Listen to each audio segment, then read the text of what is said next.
Ego isn't the enemy, you're just clueless. Here's what I mean. Everyone loves blaming ego for their eventual demise and crash. You have a business that isn't going too well. Oh, it's because I was too arrogant. You have a business that starts off going really, really well and then it crashes. Oh, it's because I got too arrogant and cocky. You get into a selective entry school, you start thinking you're the stuff.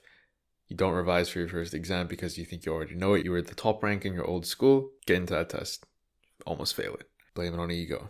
Now you learn. Most people use ego as an excuse for overconfidence. They say, oh, I was overconfident, my ego was too high, and that's why I messed up. But I don't think that's actually what's happening. What usually is going on behind the scenes is you walk into a situation or you try to do something thinking you have all the information available already. You think you understood the game. You think that you understood exactly how things are going to work out, but in reality, you really didn't. There were variables, there was information that you just missed. What I want you to understand is that you weren't beaten because you were so cocky and arrogant.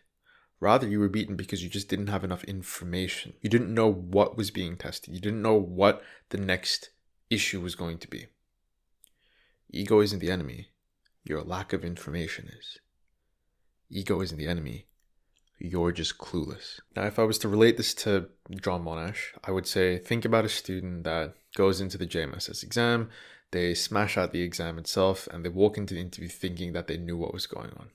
Thinking that they know exactly what the rubric's going to look like. Thinking that they know pretty much everything under the sun because they've done research, they've done their preparation. I don't think that student's really being arrogant. Now that I've seen a couple of people like that, I think that they're just being ignorant. They think the interview is about repeating their academic record. They just haven't looked and searched enough about the information. A lot of tutoring companies have done this as well, where they don't really dig around. They don't really ask good questions. They don't think about the system. They don't think about what's happening. And they give you advice and they give you information based off of their own limited pool. This is where cluelessness kills more than ego, because when you're clueless, you just do the wrong things and you think you're doing it right. You think under the sun that every single thing that you're doing is perfect. You think that you know exactly what's happening, when in reality, you're probably in an ocean with no compass. I always like to think about this story about a boxer. I don't know where I heard this story from, but it's just something that I saw around, where there was this boxer who was preparing for a fight. And they were really, really sure that they would do a very good job in the fight. They trained really hard and they just practiced getting their swings really stiff and really good. They walk into that ring, they get into the fight, and they get knocked down in the first 30 seconds. Reason is because they didn't practice their footwork. They didn't know about the timing. They didn't practice their reflexes.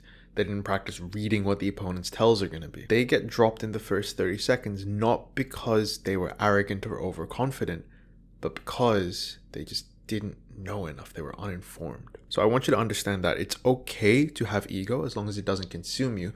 But a lot of the times, ego is not actually the enemy. It's just your own cluelessness. You just don't know enough. This is where researching comes in. This is where having that humility, that humbleness of maybe I don't really know everything that I think I know comes in.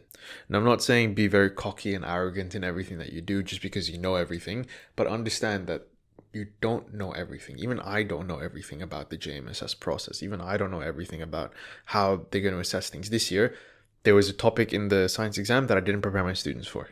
And now I know, I get that data set. And this is what you need to understand. It's even if you have all the information, you still need to test, you still need to iterate, you still need more information, because anything can change in a system of education. Anything can change in the world. The world is not static. There's nothing in society that is completely set in stone. You need to understand that everything that goes around can change, and you need to be able to modify your thought process behind it. So understand, ego is not the enemy. It's just the fact you're clueless. So if someone ever tells you kill your ego, pipe down, any other types of things, now you know that it probably isn't ego that they're telling you to kill. It's get rid of that cluelessness, get rid of that lack of understanding. Anyway, that's it. That's the video. A little bit different to what we usually do, I know, but you know the drill by now. Don't like, don't comment, don't sub. Log off and do something else now. See ya.